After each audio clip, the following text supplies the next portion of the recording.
año, y realmente para Beskhev es un placer compartir estos momentos, ¿no? Y nos acerca muchísimo. Esta vuelta, o en este momento vamos a ver un video porque les queremos traer muy de la mano con la presentación que vamos a escuchar, esta nueva realidad, ¿no? O esta nueva forma de trabajar que es la telemedicina, y creemos que más allá de leyes, más allá de plataformas, hay algo más atrás de la telemedicina, como bien dice la presentación, y queremos facilitarles a todos ustedes un estudio que hicimos en Beskhev con 45, 48 prestadores, y cómo ellos perciben la posibilidad de manejarse mediante telemedicina. Creemos que es una herramienta súper interesante donde ustedes pueden tener mucha información de primera mano y poder vincularse también con este grupo. Con lo cual yo les voy a pasar un videito institucional donde al final del mismo van a encontrar un link, pero también Eliana nos lo va a compartir en el chat. Así que yo les comparto el videito, que es apenas cortito, un par de minutos.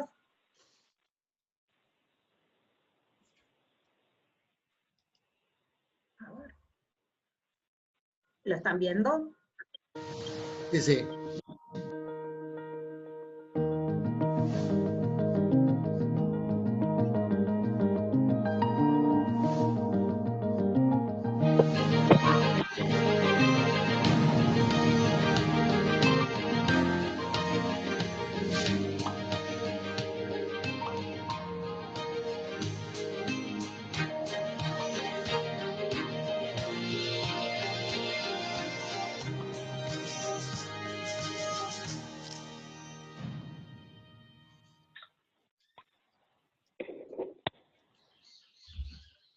Bueno, muchísimas gracias, Claudio y Sadam, por este momento. Un gusto, un gusto.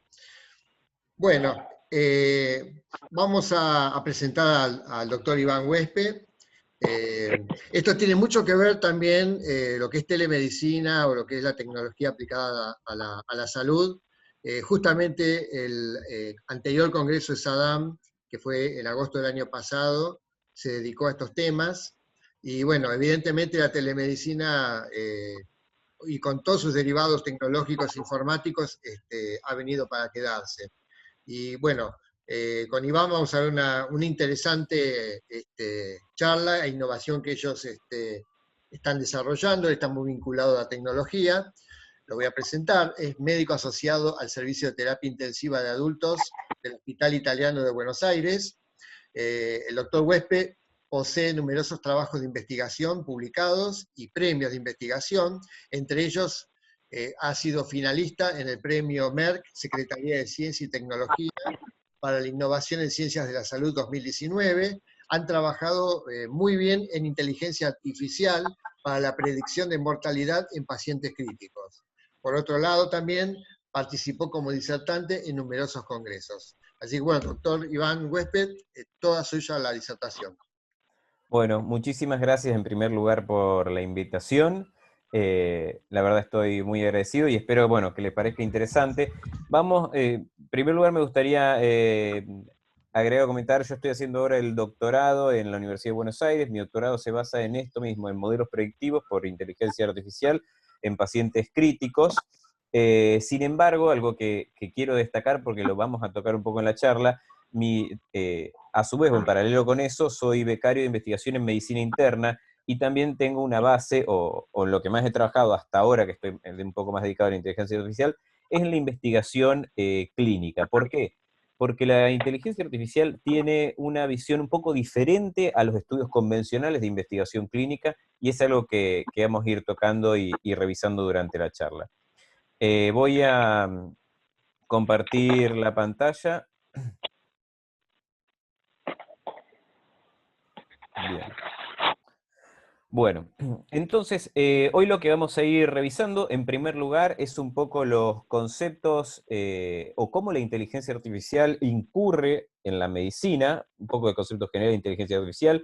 Después vamos a ir un poco al tema de predicción, primero en pacientes hospitalizados, para luego meternos un poco más de lleno en lo que es la aplicación o qué herramientas va a tener la inteligencia artificial para mejorar lo que es el concepto de telemedicina y el monitoreo ambulatorio de pacientes.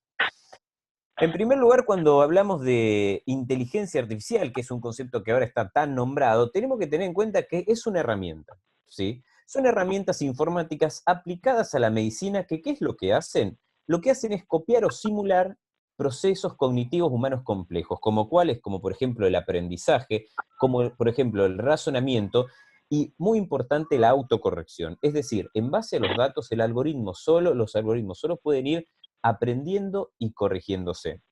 Es por eso que la inteligencia artificial nos acerca a estos nuevos conceptos que son propios del ser humano, como es la lógica y como es el aprendizaje. Y sí es muy importante tener en cuenta la grandísima producción científica que está habiendo con respecto a herramientas de inteligencia artificial aplicadas a la medicina. En 2017 se publicaron más de 3.500 artículos, pero fíjense, es interesante este gráfico del número de publicaciones hechas en PubMed, como el crecimiento fue abrumador desde el 2005 en adelante y cada vez, y especialmente por la pandemia por COVID-19, aumentó muchísimo. Pero entonces vayamos un poco más a qué utilidades directas o cómo le cambia al médico la inteligencia artificial en la medicina. Bueno, las principales utilidades de la inteligencia artificial las podemos dividir en 4 grandes grupos. En primer lugar, hay herramientas de inteligencia artificial que sirven para la clasificación. Este es un artículo reciente muy interesante, en la cual a través de un algoritmo que hace análisis por imágenes, van clasificando las lesiones del fondo de ojo generadas por glaucoma, y de esta manera, a través de algoritmos que analizan automáticamente las imágenes, se puede orientar a qué tratamiento tiene que o no que hacer el paciente. De hecho, en línea con el análisis de fondo de ojo, recientemente Google sacó al mercado en Estados Unidos un software que lo que hace es analizar el fondo de ojo de pacientes con retinopatía diabética, recomendando uno u otro tratamiento en base al análisis del algoritmo sin necesidad de un especialista en oftalmología. Otra de las utilidades importantes que tiene la inteligencia artificial en medicina es la detección de anomalías, como por ejemplo la detección o la diferenciación de un nevo a una lesión maligna, un melanoma, ¿sí? Este también es un estudio publicado en JAMA, en la cual a través de análisis de imágenes pueden hacer esto, diferenciar con un grado bastante certero lesiones diferenciar nevo básicamente de melanoma. En línea con esto, se está trabajando también en el Hospital Italiano, en el Servicio de Dermatología e Informática Médica, en un software similar. Otra función importante que tiene la inteligencia artificial es el clustering, el agrupamiento de pacientes. Algo que se está escuchando mucho ahora es los diferentes fenotipos, o en nuestro caso, yo soy especialista en cuidados críticos, los fenotipos de sepsis, o este artículo que todavía no está publicado, se publicó en MedRevix, que es la plataforma que todavía no tiene evaluación por pares, pero se va a publicar prontamente en el British Medical Journal. Es un análisis muy interesante que hicieron un grupo de investigadores ingleses. Tomaron los datos de miles de pacientes europeos que a través de una aplicación iban diciendo los síntomas que tenían, y en base a todos esos datos fueron agrupando en 6 fenotipos diferentes la sintomatología de los pacientes con COVID, agrupándolos en grupos con mayor o eventualmente con menor riesgo. Finalmente, la otra utilidad importante que tiene la inteligencia artificial en la medicina es los conceptos de regresión, o más bien de predicción, que es un poco lo que vamos a entrar más en profundidad más adelante. ¿Qué es lo que nos permite esto? Generar algoritmos que en base a un input, a una entrada de, por ejemplo, signos vitales que se puede ir actualizando en tiempo real, pueda predecir cómo le va a ir al paciente en un futuro cercano o lejano. Pero pasemos a ver hoy cómo funcionan los sistemas de predicción en pacientes hospitalizados. Hoy por hoy, en un paciente que está, por ejemplo, en nuestro hospital, en sala general, lo que se van haciendo son los sistemas de alerta temprana. ¿Qué es un sistema de alerta temprana? Es un sistema que da un puntaje a la alteración de signos vitales. Por ejemplo, si el paciente tiene oxígeno suplementario, ya eso le suma 2 puntos. Si no lo tiene, 0 puntos. Si el paciente no tiene EPOC y satura 96, tiene 0 puntos. Pero si empieza a desaturar de 94 a 95, esto ya le suma 1 punto. Luego se hace la sumatoria de todas las alteraciones de signos vitales, y en base a eso clasifica al paciente en una escala de riesgo. Si el puntaje total es de 0 a 4, es un paciente de muy bajo riesgo, y ya con un puntaje más alto, dependiendo con un puntaje de 7, el paciente activa lo que llaman los equipos de respuesta rápida. ¿Qué es lo que hace básicamente? Obliga a que un médico lo vaya a ver al paciente. Estos sistemas no son sistemas inteligentes, son sistemas estáticos que facilitan la interacción quizás entre el médico y el enfermero. Esto es lo que aplicamos, por ejemplo, en el hospital italiano, y si un paciente tiene un puntaje de 5 o 6, el enfermero está obligado a llamar al equipo médico, y el equipo médico tiene que ir y revisar el paciente. Un problema importante que tienen estos modelos predictivos, que quería destacar antes de pasar a lo que sigue, es que si bien son modelos que son sensibles, que permiten detectar la mayor parte de los pacientes que se están complicando, tienen mucha cantidad de falsos positivos. De hecho, por cada paciente que llega a un puntaje de 7 y pasa a terapia intensiva, antes hubo aproximadamente entre 16 a 18 pacientes que lo activaron de manera falsa al score y que nunca fueron a terapia intensiva, ¿sí? En línea, intentando solucionar esta gran cantidad de falsos positivos y esta sobredemanda en el sistema de salud, en 2014 se publica el primer software de análisis automático de la historia clínica por los hermanos Rodman. Es muy interesante la historia. Los hermanos Rodman son un ingeniero, el otro analista en datos. La madre se había hospitalizado en Estados Unidos y por un error en la detección de una complicación de la madre, que estaba hospitalizada en sala general y se retrasó el paso a una unidad cerrada y a una cirugía, la madre termina falleciendo. Lo que hacen entonces ellos es empezar a revisar y ver cómo podían mejorar esto, la predicción de los pacientes hospitalizados. Se reúnen con médicos de los sistemas de salud públicos y lo que hacen es tomar una gran base de datos, analizan más de 100.000 pacientes y empiezan a ver cuáles eran las mejores variables que predecían la muerte en los pacientes hospitalizados. Fíjense, por ejemplo, acá tenemos la frecuencia respiratoria, ¿sí? ¿Qué es lo que encontraban? Que los pacientes que tenían frecuencia respiratoria extremadamente bajas, de menos de 10, tenían más mortalidad. Los pacientes que tenían una frecuencia respiratoria entre 12 y 16, menos mortalidad, y ya a partir de 20 respiraciones por minuto la mortalidad iba subiendo. Eso lo hicieron con todos los parámetros de la historia clínica electrónica. Fíjense que también no solo hay signos vitales, sino que también hay potasio, sodio, y hay otras variables evaluadas inclusive por enfermería, como la evaluación del estado nutricional. Lo que hacen es seleccionar las 27 mejores variables predictivas y terminan haciendo un sistema que analiza de manera automática la historia clínica electrónica. Es decir, el Rodman Index se va corriendo automáticamente sobre la historia clínica, actualizándose en el momento que se actualiza cualquiera de estos datos, ya sea signo vital o laboratorio, y con eso consiguieron mejorar francamente el área bajo la curva de predicción de los scores de alerta temprana convencionales. Con este modelo los hermanos les fue tan bien que actualmente son CEOs de la empresa PeraHealth. El principal producto de esta empresa es el Rodman Index, que se comercializa con un software para agregar a las historias clínicas electrónicas y evitar que los pacientes se compliquen severamente en piso. Un poco en línea con esta idea o este concepto de los hermanos Rodman, nosotros lo copiamos a esto para tratar de solucionar lo que se nos estaba avecinando con la pandemia por COVID. Frente a la pandemia por COVID, y sabíamos que se iba a saturar el sistema, o esperábamos que se sature el sistema de salud de nuestro hospital, entonces diseñamos un modelo de organización hospitalaria a través de un sistema de alertas tempranas. Pero, como los hermanos Rodman habían hecho, pasamos a analizar no solamente signos vitales, como hace el score de News, sino que quisimos hacer un abordaje holístico del paciente, analizando antecedentes del paciente, analizando los signos vitales, resultados de laboratorio y también los resultados de imágenes. Lo que terminamos creando es el COVID-19 Severity Index. Los invito después, si están interesados, a leer la prepublicación. Y lo que conseguimos hacer a través de este score, que es una modificación del score de News, a la cual le agregamos la edad, sexo masculino como factor de riesgo, algunos antecedentes, signos vitales, como único síntoma la disnea y resultados de laboratorio, es llegar a tener un área bajo la curva de 0.94 para predecir el pase a terapia intensiva en los pacientes hospitalizados en sala general. valores superiores al score de News convencional, que tuvo un puntaje de 0.8. Sin embargo, como vieron, el score con el que trabajamos y diseñamos es un score que es extremadamente complejo. Piensen que para una enfermera los sistemas de alerta temprana se tienen que ir cargando al menos 3 o 4 veces en el día. Imagínense que para una enfermera cargar todos estos datos 3 o 4 veces en el día es extremadamente engorroso.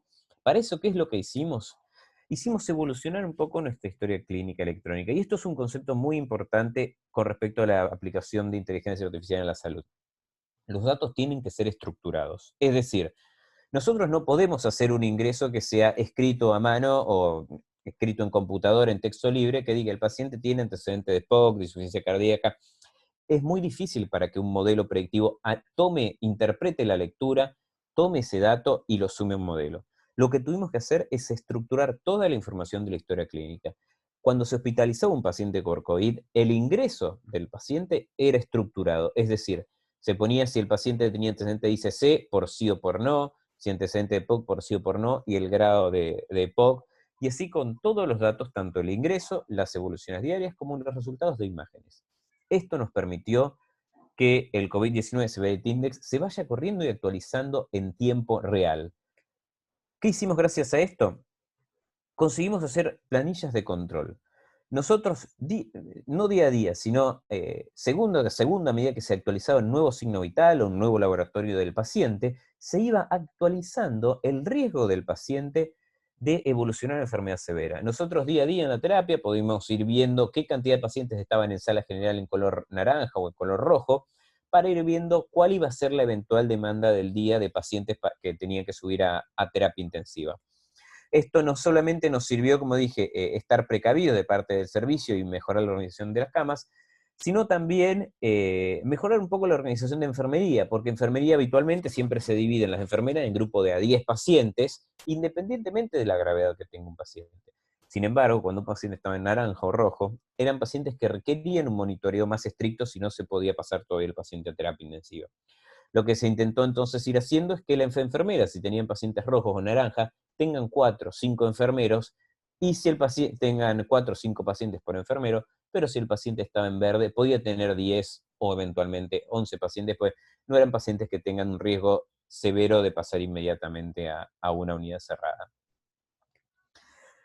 Pero bien, ahora que repasamos un poco estos conceptos de la aplicación y las herramientas de predicción que están usando actualmente en los pacientes hospitalizados, rotemos un poco y vayamos a la telemedicina, o cómo la inteligencia artificial va a empezar a hacer evolucionar o va a funcionar como herramienta predictiva en los pacientes ambulatorios. Esto se va a hacer a través de los dispositivos de monitoreo continuo. Están teniendo un importantísimo auge, especialmente con la pandemia por COVID-19, los dispositivos de monitoreo automático de signos vitales. Philips, por ejemplo, ya tiene el BioSticker. Este es un sensor que se pega en el pecho del paciente y monitorea la frecuencia respiratoria, cardíaca y temperatura del paciente. Vital Patch es una empresa americana, Vital Connect es una empresa americana que creó el Vital Patch hace 2 años y tuvo la aprobación de la FDA para aplicarse ahora en pacientes por COVID, y de hecho muchos pacientes por COVID en Estados Unidos se monitorizaron a través de este dispositivo, que lo que hace es monitorizar de manera constante los signos vitales del paciente y los sube a una plataforma inteligente. En línea con esto, médicos del Hospital Italiano, con un grupo de bioingenieros y especialistas en inteligencia artificial, estamos desarrollando el proyecto Floria Smart Care, y desarrollamos ya los prototipos de 2 dispositivos. Uno es el Floria para pacientes hospitalizados, que también es un monitoreo constante de signos vitales, y también dispositivos para el monitoreo de pacientes ambulatorios.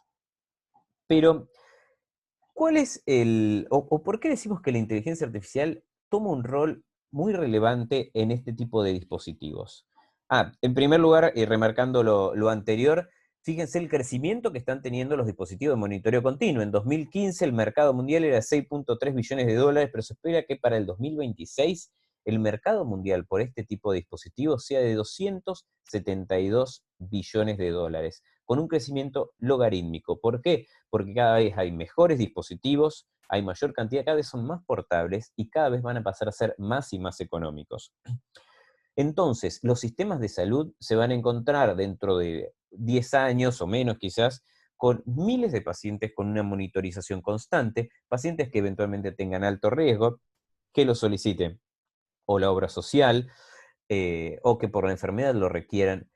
Y los pacientes van a estar generando cientos de datos por segundo. Para que se den una idea, el dispositivo que nosotros estamos trabajando puede generar hasta 1000 datos por segundo, lo reducimos a 100 datos por segundo, pero de cada uno de los signos vitales. Es decir, la plataforma está recibiendo el prototipo 500 datos por segundo de los signos vitales del paciente: temperatura, saturación, ritmo electrocardiográfico, curva pletismográfica, etc.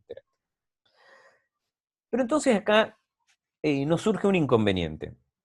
Porque recordemos lo que dijimos antes. Ahora pasamos a tener cientos o miles de pacientes ambulatorios monitorizados. Esto es perfecto porque descarga el sistema de salud, los pacientes se pueden ir antes del hospital, y pacientes de alto riesgo se puede evitar que se hospitalicen, por ejemplo, un paciente con insuficiencia cardíaca, porque se puede detectar precozmente cuando, por ejemplo, se está sobrecargando, inclusive detectar precozmente un paciente está evolucionando a un paro cardiorrespiratorio. Pero como vimos previamente, ¿qué es lo que hacemos para analizar estos signos vitales? Supongamos que le planteamos a los dispositivos un modelo estático como el NIUS-2, que le da un puntaje a cada signo vital y en base a eso clasifica en 4 riesgos. El problema que vamos a tener ahí es la grandísima cantidad de falsos positivos. El score de NIUS-2 no es un score que sea extremadamente específico, es muy sensible, sí, pero el problema que tenemos es que generan muchísimas falsas alertas. Lo que podemos llegar a tener si tenemos miles de pacientes monitorizados en tiempo real es justamente que se sobrecargue el sistema de salud por esta gran cantidad de falsos positivos que nos van a dar los dispositivos de monitoreo continuo. Es por eso que la predicción en un paciente ambulatorio que se monitorice los signos vitales de manera constante tiene que evolucionar. Y es ahí donde cobra un rol fundamental la inteligencia artificial. ¿Y por qué cobra un rol fundamental? Porque el análisis de los signos vitales de manera continua pasa a ser mucho más complejo y mucho más rico también por la gran cantidad de los datos. En primer lugar, ¿qué podemos sumar para mejorar esta predicción? El análisis de las tendencias de los signos vitales. No es lo mismo un paciente que tenga 94 de saturación ahora, que el score de NIUS le daba, por ejemplo, un punto, pero que el paciente venía de 100 de saturación, 98, 96 y tiene ahora 94 en el curso de 1 hora, que un paciente que venía de 91, 92, 93 y ahora tiene 94. Más si correlacionamos, por ejemplo, esa saturación con una frecuencia cardíaca que en las últimas horas fue aumentando. La tendencia de los signos vitales ya está muy reportado que sí tiene y que mejora la capacidad de predicción de los scores de alerta temprana.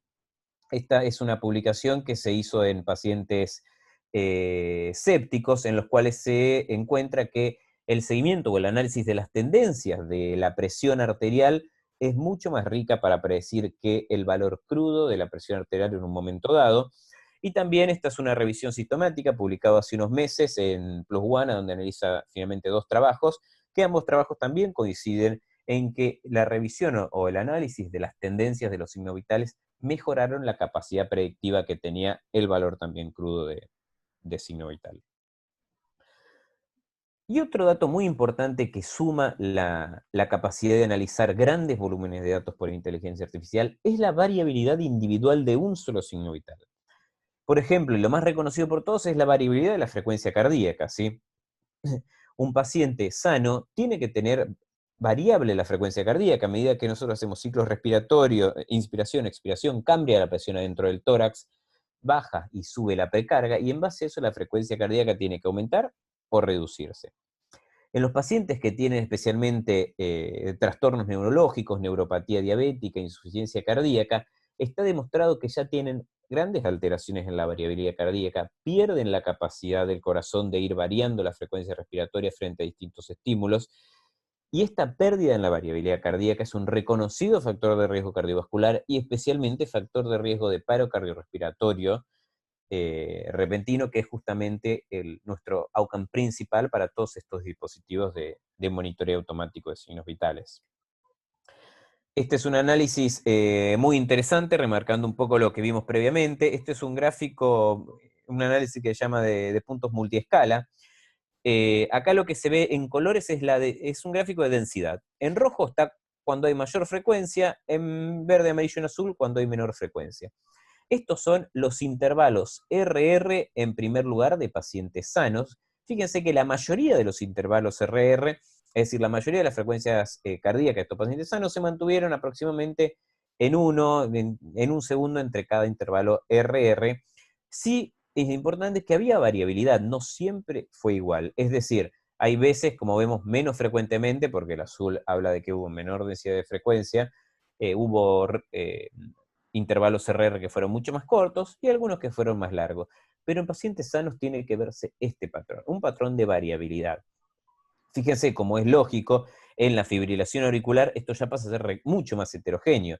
Fijémonos, por ejemplo, este paciente que tuvo, sí, algunos pacientes con un intervalo RR de 0,7, pero tiene muchísima variabilidad. Hubo muchísimos latidos que llegaron casi a 1,2 segundo intervalo RR, otros que estuvieron en 0,3, es decir, la frecuencia en un paciente fibrilado, como reconocemos, es extremadamente variable. Lógicamente, en estos pacientes no tiene sentido analizar la variabilidad cardíaca, pero quería llegar a esto. Fíjense los pacientes con insuficiencia cardíaca que mantienen ritmo sinusal, cómo se pierde la variabilidad cardíaca. Los pacientes mantienen intervalos RR extremadamente homogéneos, ¿sí? Lo que habla del mal pronóstico del paciente. Y lo que es más reconocido, este es un análisis de las desviaciones estándar de intervalos también RR en pacientes sanos, como vemos una gran variabilidad, contra pacientes ya con neuropatía diabética, los cuales pierden esta variabilidad de la frecuencia cardíaca. Por eso que un análisis importante a tener en cuenta cuando revisamos los signos vitales no es solamente el valor del signo vital, no es nomás la tendencia, sino la variabilidad individual que tiene cada signo vital. Entonces, ¿qué es lo que pasa? Imaginémonos que de estos dispositivos cualquiera nos está dando 100 datos por segundo de cada signo vital. En total, eventualmente se mide signo vital, son 500 datos por segundo. Y es una cantidad abrumadora de información que es imposible de ser analizada por un ser humano. Y si la analiza un ser humano, hace como se hace de manera estándar, que lo ve cada 6, 7 o cada 8 horas. Perdiendo todo esto, perdiendo el análisis de la variabilidad, perdiendo el análisis de la tendencia en el tiempo del signo vital. Todo esto lo podemos hacer a través de inteligencia artificial. La inteligencia artificial nos facilita análisis muy complejos y no solamente ver variabilidad cardíaca, sino ver variabilidad o correlación entre las modificaciones de la frecuencia respiratoria, modificaciones de la frecuencia cardíaca, la interacción entre todos los signos vitales, y todo esto nos permite mejorar francamente la capacidad predictiva de los modelos de inteligencia artificial. Veamos un poco entonces cómo funcionan estos modelos. Este es un gráfico un poco complejo, pero no quería dejar de ponerlo porque es el concepto y en los próximos años esto va a hacerse mucho más frecuente y me parece que ya todos tenemos que ir conociendo cómo funcionan las redes neuronales. El input de una red neuronal, en nuestro caso, son los signos vitales del paciente, ¿sí? Que se van midiendo: frecuencia cardíaca, saturación, temperatura. Bien, todos los signos vitales pasan a irse correlacionando entre sí y se van analizando las correlaciones entre todos los signos vitales por capas. Bien, en una primera capa pueden hacer la comparación de los valores de todos los signos vitales. En una segunda capa se puede analizar la tendencia en el tiempo y los valores previos de cada uno de los signos vitales de manera individual, como también correlacionar la frecuencia respiratoria con la cardíaca, etc. En una tercera capa podemos sumar el análisis de la variabilidad de los signos vitales, tanto individual como correlacionada entre los diferentes signos vitales, y todo en conjunto va haciendo análisis en paralelo, ¿sí? Relacionando saturación con frecuencia cardíaca, con presión, de maneras extremadamente complejas, y esto nos va a ir dando a nosotros el riesgo que tenga el paciente de complicarse en las próximas horas. Pero estos algoritmos, como vimos, tienen una entrada y una salida. Y nosotros lo que dijimos es que no tenemos un dato del paciente, tenemos 100 datos de cada uno de los signos vitales por segundo, ¿sí? Entonces, ¿cómo es la mejor manera para ir haciendo o analizando esta tendencia o la curva temporal del dato? A través de lo que se llaman redes neuronales recurrentes. Las redes neuronales recurrentes nos permiten ir modificando el input. Recordemos que el input es la entrada de signos vitales en tiempo real. Acá tenemos la entrada del primer 0.01 segundo, se corre el algoritmo y me libera acá como output un riesgo. Un riesgo del paciente puede ser del 25%. Bien. 0.01 segundo después, vuelve a tener una nueva entrada de signos vitales y me vuelve a correr el algoritmo, pero esto es importante, la red neuronal recurrente no vuelve a correr exactamente el mismo algoritmo como se corrió previamente. Toma los datos de la salida anterior, los analiza y los va modificando, ¿sí? La red neuronal recurrente va tomando datos de todos los algoritmos previos que se fueron corriendo. Por eso un algoritmo y un APO no va a ser exactamente igual que el previo. Bien. ¿Por qué decimos que esto puede entonces beneficiar a la telemedicina, llegar a algoritmos o análisis extremadamente complejos? Bueno, porque esto nos va a permitir organizar la cantidad de monitoreos presenciales según la gravedad. Por ejemplo, si hay una obra social que tiene 3 o 4 médicos dedicados a medicina domiciliaria, va a saber el riesgo de los pacientes, y si tiene 20 pacientes que tienen un riesgo menor al 20%, pero hay 2 o 3 pacientes que tienen un riesgo mayor, quizás a esos pacientes con riesgo mayor los tiene que ir a ver este día y eventualmente mañana, y a los pacientes con bajo riesgo se puede espaciar el control, porque recordemos que los pacientes los tenemos con monitoreo constante. Esto también va a servir para hacer derivaciones tempranas, que inclusive pueden llegar a ser, si los algoritmos tienen buenos resultados, automáticas, que directamente las plataformas le recomiendan al paciente que vaya a un centro hospitalario, sin necesidad que interceda un ser humano. Lógicamente esto va a hacer que los hospitales puedan descargar pacientes más rápidamente, porque a pesar de que tengan algún nivel de riesgo, se van a monitorizar bien en el domicilio, y todo esto va a llevar a que se reduzcan los costos de salud. Un concepto sí importante que quiero remarcar es que el algoritmo es capaz de aprender de sí mismo. ¿Cómo hace esto? Supongamos que nosotros tenemos un paciente, el paciente Rodrigo. Se lo empieza a monitorizar hoy, el algoritmo dice que el paciente tiene un 20% de riesgo, pero el algoritmo se equivocó. Y el paciente termina teniendo un paro. ¿Bien? El algoritmo analiza ese error y en base al error que detecta en su propio análisis, se corrige a sí mismo, modifica las líneas de análisis del algoritmo, y si vuelve a ver un paciente Rodrigo con exactamente los mismos signos vitales y la misma evolución, el output, el riesgo del paciente, no va a ser igual porque el algoritmo aprendió de sí mismo, ¿sí? Esto es un concepto muy importante que vamos a remarcar un poco después. Pero todo esto parece bastante positivo, increíble, novedoso, pero tenemos acá un problema. Los algoritmos de análisis automático lo podemos dividir en 2 grandes grupos, caja negra y caja blanca. Y esto es un concepto que me interesa mucho que lo tengan muy en cuenta, porque de acá en los futuros años se va a empezar a hablar mucho de esto. ¿Qué es un algoritmo de caja blanca? Un algoritmo de caja blanca es un algoritmo que es comprensible para el ser humano, ¿sí? Es un árbol de decisiones, como por ejemplo puede ser el score de news que vimos antes, pero que el sistema de inteligencia artificial te mejore los puntos de corte. Por ejemplo, te dice, después de analizar una serie de pacientes, no le tenés que dar un punto al que satura 94, le tenés que dar 3 puntos al que satura 94, por ejemplo, ¿sí? Pero, ¿qué es lo claro? Cuando el médico apriete sobre el riesgo, el algoritmo le va a decir por qué tomé esa decisión. El médico va a poder entender por qué el riesgo es del 40, del 60, del 70%.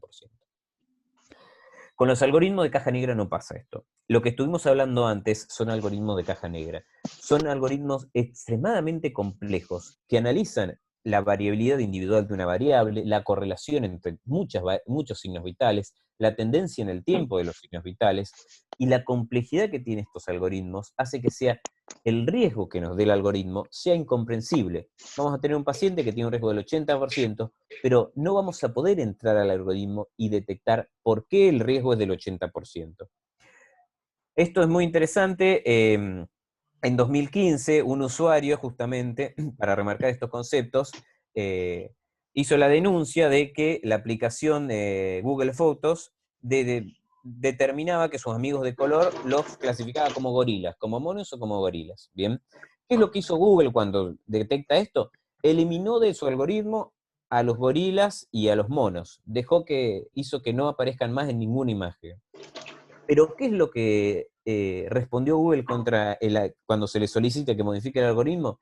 Que no podía modificar el algoritmo porque era un algoritmo de caja negra. Y Google no sabía exactamente por qué el algoritmo había tomado la decisión de clasificar a las personas de color como gorilas. Entonces, acá nos encontramos frente a un reto, porque nosotros no vamos a tener el error de que clasifique mal una imagen. Vamos a tener un paciente que nos va a decir que el riesgo es de que se puedan morir en las próximas horas o de que no se vaya a morir. Es una situación extremadamente más compleja que lo que estamos habituados en los algoritmos que se aplican hasta ahora de caja negra. Entonces pasa a ser muy importante la validación de estos software, la validación de estas herramientas, porque, remarco, estas son herramientas predictivas. El score de News, por ejemplo, que vimos antes, está validado. ¿Qué es lo que se hace? Se evalúa a los pacientes que fueron a terapia intensiva, los que no fueron a terapia intensiva, y se calcula el área bajo la curva del score de News contra otros scores. No hay mucha más ciencia que eso. Lo que se va a plantear entonces para los algoritmos de caja negra es que funcionen igual. Lo ponemos al paciente, vemos qué riesgo le da, y si le da un riesgo bajo o alto, y después eso lo comparamos el outcome final del paciente. Es decir, si fue o no fue a terapia intensiva. Pero, ¿cuál es el problema que tiene? El problema, disculpa, Silvia, creo que, ahí está. El problema que tiene esto es que el algoritmo, como vimos, cambia constantemente. Y si hoy yo quiero ver y probar la capacidad de un algoritmo para predecir a un paciente, al paciente Rodrigo, que le dio un 20% de riesgo de pasar a terapia, cuando yo haga el análisis del área bajo la curva de eso, el algoritmo ya no va a ser el mismo, porque en base a esos resultados erróneos que tuvo, se va a haber corregido a sí mismo, y el algoritmo va cambiando de manera constante. Por esto, realmente, aplicar estas herramientas para la predicción en medicina va a ser verdaderamente un reto bastante complejo, especialmente la validación. Bien, ya yendo al final de la charla, esto es un concepto muy importante. Como vimos, el algoritmo, remarco, es capaz de aprender sobre sí mismo. Esto va en línea de que a mayor cantidad de datos, mejor poder de predicción. Cuando tenemos el análisis de 100 eventos, monitoreo de signos vitales con la evaluación si el paciente murió o no murió eventualmente, si analizamos 100 pacientes, el algoritmo va a cometer muchísimos errores. Pero a medida que vayamos sumando y sumando y sumando eventos, los algoritmos cada vez van a tener mejor poder de predicción. Y llega a ser una duda esto, inclusive cuando llegue a los 100 millones de pacientes, ¿qué tan bueno va a ser el algoritmo predictivo y si eventualmente va a llegar a ser competitivo con un especialista que esté evaluando un paciente? Para llevar un poco a la realidad, hoy por hoy los dispositivos son caros, el Vital Patch tiene un costo, el parche dura una semana, tiene un costo de $200, son 4 parches por mes, un costo mensual de $800.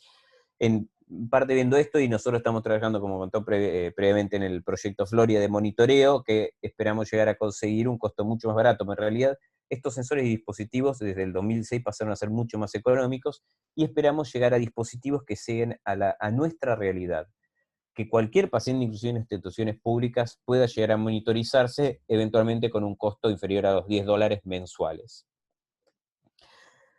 Bien, y por último, hasta ahora hablamos solamente de signos vitales, pero ¿es solamente el signo vital lo que se le puede dar como input a los algoritmos? No. Podemos realizar y podemos analizar el estado o cómo se siente el paciente, y esto lo hacemos a través de aplicaciones. Actualmente estamos por validar una aplicación que hicimos también en el servicio, la aplicación Floria Delirium, que lo que hicimos fue adaptar 2 scores de delirium, uno el UltraBrief y el otro el FamilyCam. El UltraBrief es un score que se le hace al paciente, y el FamilyCam es un score que se le hace a la familia. ¿Cómo hacemos esto? Le damos la aplicación en primer lugar al paciente y se le hacen 2 preguntas muy sencillas, porque es una adaptación de este score, que es con los días de la semana y marcar los últimos 4 meses del año. Y también a esto lo puede responder la familia una serie de preguntas sobre el estado cognitivo del paciente. Estos 2 scores son 2 scores validados, y estamos por hacer a finales de este mes la validación en comparación con el gol estándar, que es el CAM, del uso de esta aplicación. Lógicamente, los pacientes con delirium nunca jamás van a poder responder esta aplicación, y si un paciente está solo y no sabe usar un celular, tampoco va a poder responder esta aplicación. Pero con esta aplicación, ¿qué es lo que buscamos? Que el 80% del hospital que va a ser capaz de responder las preguntas del UltraBrief CAM, nosotros sepamos, la plataforma virtual de Floria sepa, de que hay un 80% que está bien, que está vigil y que no tiene delirium, y hay un 20% que eventualmente no lo sabe. y a través ahí del monitoreo de signos vitales también se van a poder ir sumando los análisis. Pero esto es lo que queremos, lo que sumamos con la aplicación, y lo que me gustaría destacar es esto. Estas nuevas tecnologías, tanto en la telemedicina como en pacientes hospitalarios, van a hacer que el paciente tenga un rol mucho más activo en su salud, diciéndole a la aplicación si tiene o no dolor, diciéndole a la aplicación si tiene o no náuseas, y la familia también puede tener un rol activo en la salud de su familiar.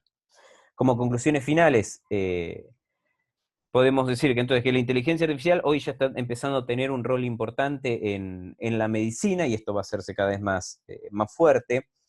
La evaluación siempre holística del paciente, es decir, completa, nos acerca un poco más a los conceptos de medicina de precisión y mejora lógicamente la predicción de los pacientes.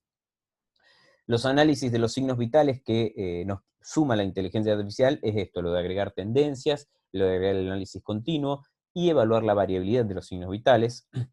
Pero hoy por hoy el papel que van a tener los algoritmos en la caja negra en medicina todavía son dudosos. Hay que ver si un médico puede aceptar un riesgo de un paciente sin entender por qué el algoritmo le da ese riesgo. Los dispositivos de medición continua de signos vitales y análisis por inteligencia artificial ya están empezando a ser una realidad en la telemedicina, y cada vez en la próxima década van a pasar a ser mucho más económicos y una distribución mucho más grande. Y finalmente, esto, que no deja de ser importante, de que estas nuevas tecnologías también permiten que el paciente pase a tener un rol mucho más activo en su salud, y todo esto de manera automática. Es decir, no estamos acá demandando un médico que lo vaya a ver, o a un médico que lo llame, simplemente el paciente haciendo su devolución a una aplicación, la aplicación lo sube a la plataforma virtual, y toda esa información que nos está diciendo el paciente se suma a los modelos predictivos. Bueno, eso es todo, y ahora estoy para que me hagan preguntas o todo lo que quieran discutir. Muy bien. Bueno, Iván, fantástica tu exposición. Este es el futuro que ya está acá entre nosotros. Realmente maravilloso. Yo creo que con esto, una vez que haya madurado, una vez que esto, digamos, haya pasado un tiempo, ¿no? Porque esto requiere mucho rodaje, me parece. Exacto, sí.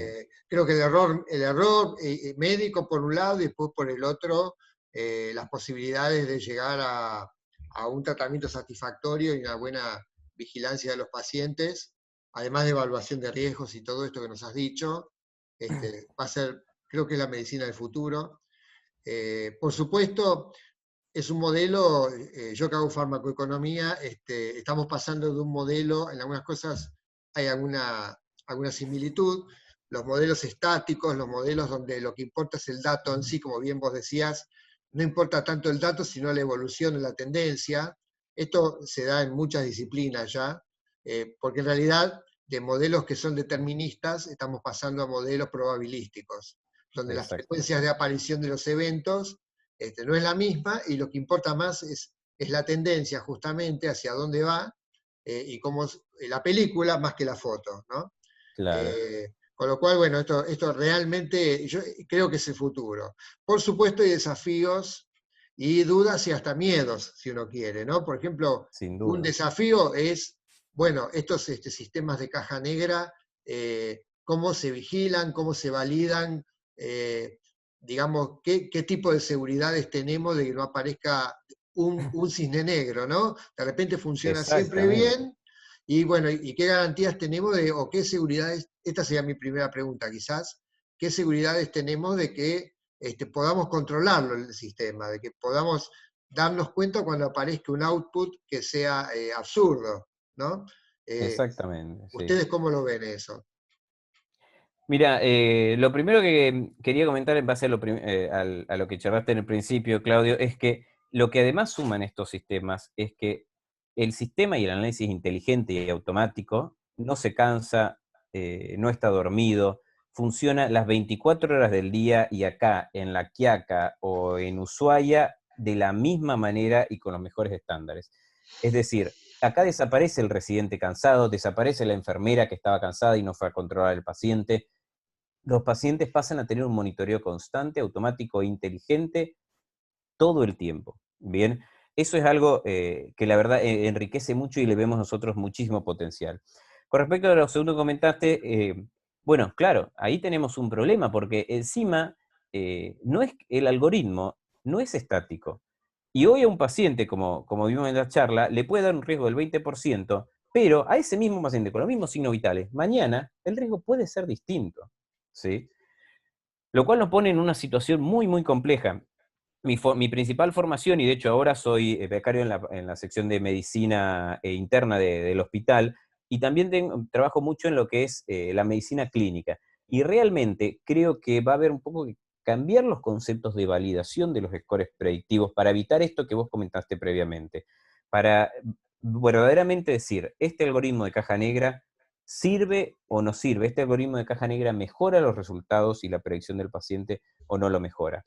Hoy por hoy todavía no hay una respuesta certera a cómo es la mejor manera de evaluarlo. Mira, lo que están haciendo, por ejemplo, lo que hicieron con el Rodman Index es ir evaluando outcomes. Le calculan el área bajo la curva, ¿sí? El Rodman no es un algoritmo no tiene redes neuronales recurrentes, no aprende de sí mismo, pero lo que sí hicieron, que puede ser una idea para tomar, es ir viendo si plantear un ensayo clínico en dos grupos e ir viendo verdaderamente si la aplicación de estos algoritmos mejora los resultados. Con respecto a la seguridad y la evolución, eso nos va a decir que el algoritmo hoy sirve, pero mañana el algoritmo cambia. Y con respecto a eso no tengo todavía una respuesta definida, y creo que es algo que con el tiempo lo vamos a ir viendo. Sin embargo, ten en cuenta, Claudio, que con la evolución del 5G es probable que dentro de poco empiecen los autos que se manejan de manera automática también, que van a estar sujetos a las mismas situaciones. Sí, es verdad. Y esto es bueno, es Big Data también, ¿no? Exacto, sí. La otra inquietud es quién es el dueño o quién administra los datos del paciente. Si esto queda en su sistema de salud o de alguna manera hay un interés estatal en algún punto, no ahora, de poseer ¿Quién es el dueño de la información? ¿Quién administra la información? Bueno, es una pregunta clave en todos estos proyectos de análisis de datos. El dueño de la información es el paciente. Esto pasa siempre, ¿sí? Pero ¿qué es lo que pasa? Cuando el paciente empieza a aceptar usar estos dispositivos, lo que tiene que hacer es firmar una autorización y permitirle a la empresa eventualmente, o a la obra social, o al sistema de salud, el uso de sus datos. ¿Por qué? Porque estas herramientas usan de manera continua los datos del paciente para mejorar la capacidad predictiva, pero no la capacidad predictiva de él, la capacidad predictiva de todo el modelo. Bien, entonces sí, el dueño es el paciente, pero se va a requerir que el paciente otorgue el permiso para el uso de datos. Por supuesto va a estar totalmente anonimizado, y la codificación de los datos es clave, indudablemente, pero no, el paciente tiene que dar la autorización para que se usen sus datos, sí. Claro. Porque si no sería imposible la interacción en el algoritmo con los datos Exactamente, sí. de otros pacientes. Si no, lo que se le hace es el score de News simplemente. Perfecto. Voy repasando, bueno, todas son felicitaciones. Quiero ver, acá hay una pregunta más bien de terapia intensiva. Isabel Basurto.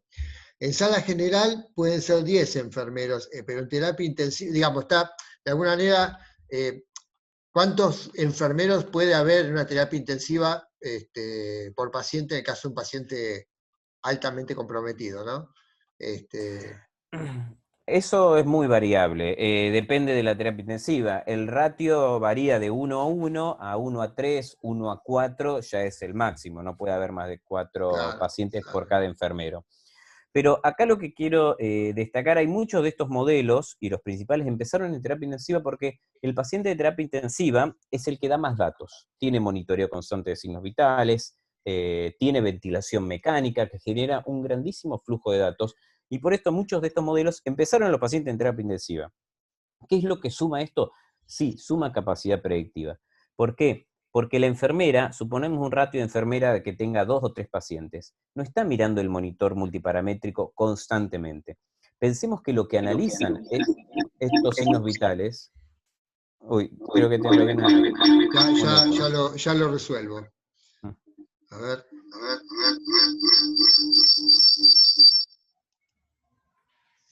Ahí está. Ok. Como te decía, Claudio, entonces, analizan estos signos vitales, no es el signo vital que está viendo la enfermera ahora, son los signos vitales que tuvo en el tiempo, es la variabilidad individual de un signo vital, es la correlación entre los signos vitales y eventualmente la ventilación mecánica. Esto es la complejidad que suman estos modelos, inclusive en pacientes críticos, ¿bien? Pero sí, inclusive a pesar del ratio de enfermera, los primeros se hicieron en pacientes de terapia y tuvieron resultados muy interesantes. Aquí hay otra pregunta que habla, pregunta si estos dispositivos pueden ser utilizados en vuelos internacionales para viajeros con algún problema agudo y transmitidos, ¿no? Ahí, digamos, por telemedicina. Sí, por supuesto. El monitoreo es constante. En el caso de los vuelos, estos dispositivos funcionan sí o sí tienen que tener conectividad, pero bueno, los vuelos tienen conectividad Wi-Fi hoy por hoy, y sí, sin duda que se pueden utilizar para pacientes en vuelos, y de hecho, estamos trabajando nosotros con YPF también en un dispositivo de monitoreo constante para los empleados de YPF. No estamos trabajando. Les presentamos a ellos el proyecto porque nos vinieron con esta solicitud y lo están evaluando actualmente si lo aprueban o no, pero es un dispositivo que también hace monitoreo de la curva de saturación, curva pletismográfica, a través de un sensor que iba en el casco y lo mide a través del lecho de la oreja.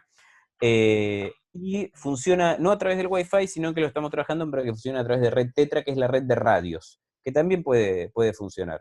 A través de la red de radio se transmite a la plataforma el dato en tiempo real y se va analizando por inteligencia artificial para detectar si un paciente de una de las empresas de las centrales térmicas tienen una caída o tienen un evento cardiorrespiratorio inesperado.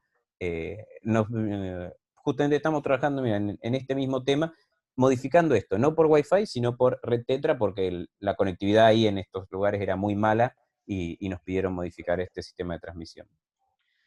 Perfecto. Bueno, acá hay un comentario, un poquito ya lo habíamos hablado, de la seguridad de los datos del paciente, los aspectos médicos legales.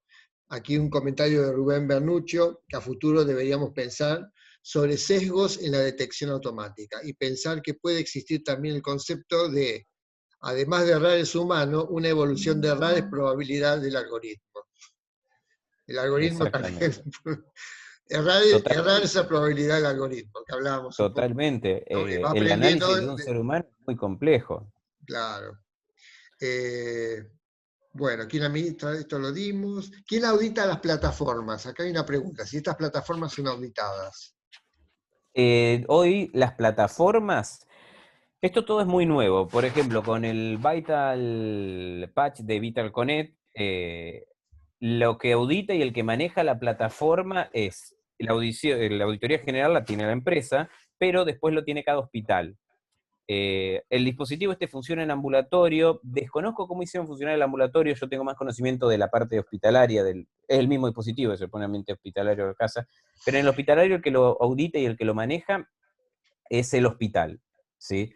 Con respecto a la evaluación domiciliaria, no estoy seguro si los que lo auditan son las obras sociales o el sistema de salud público. Eso es algo que sí se va a tener que ir decidiendo y se va a tener que ir viendo en reuniones sucesivas, porque el manejo y el análisis de estos datos es extremadamente complejo, Claro, y no lo puede hacer cualquiera. claro. Imagínate que son 500 datos por segundo. Claro. El análisis de estos datos es extremadamente complejo y es posible que quede a cargo de las empresas el análisis de datos. Genial.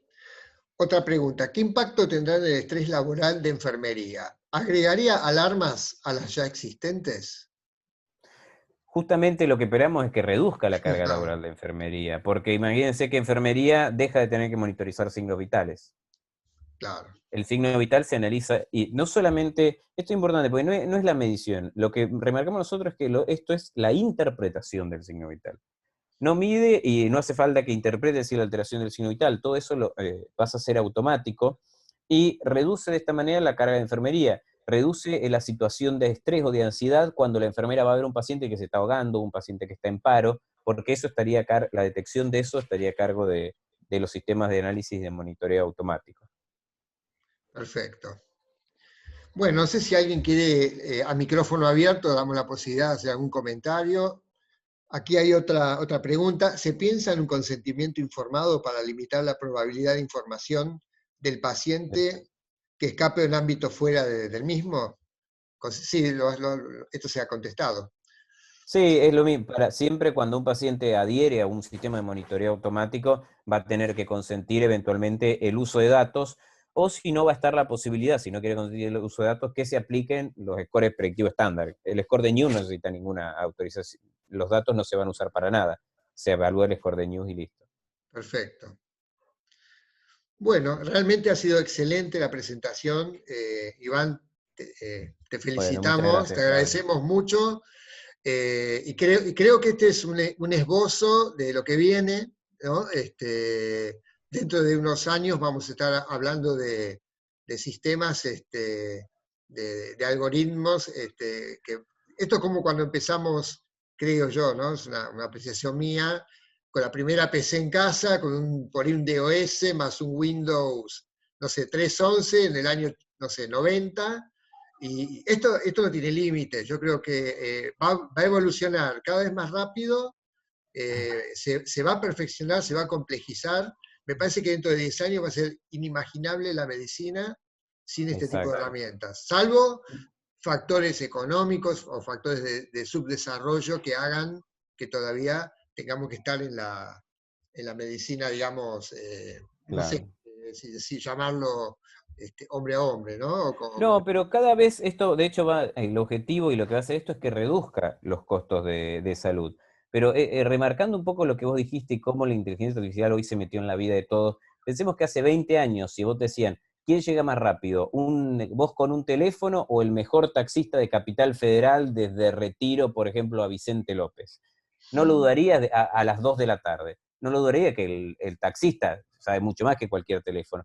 Hoy por hoy es claro de que el Google Maps, haciendo los análisis de las diferentes carreras, de las diferentes velocidades de los dispositivos en toda la capital federal, te dice el mejor camino para llegar, mucho mejor que cualquier ser humano. Y estos cambios van a empezar a ser cada vez más fuertes también en la medicina. Sí, yo creo que la limitación quizás sea la tecnología disponible, pero donde de esta tecnología esté, porque los costos van a bajar. Los costos, una vez que hay economía de escala, los aparatos que van en el paciente, llega un momento, pero van a bajar mucho. Al principio quizás sea una barrera de acceso, pero después yo creo que esto va a... Como el celular, antes, hace 20 años, la gente tenía un celular y hoy todo el mundo tiene uno, dos, en todas partes hay muchísimos. Claro. Lo mismo el tema de tecnología de almacenamiento de datos, de información. Hoy hay terabytes por todos lados, para todo, para lo que uno quiera. Hay capacidad para soportar y para procesar todo eso.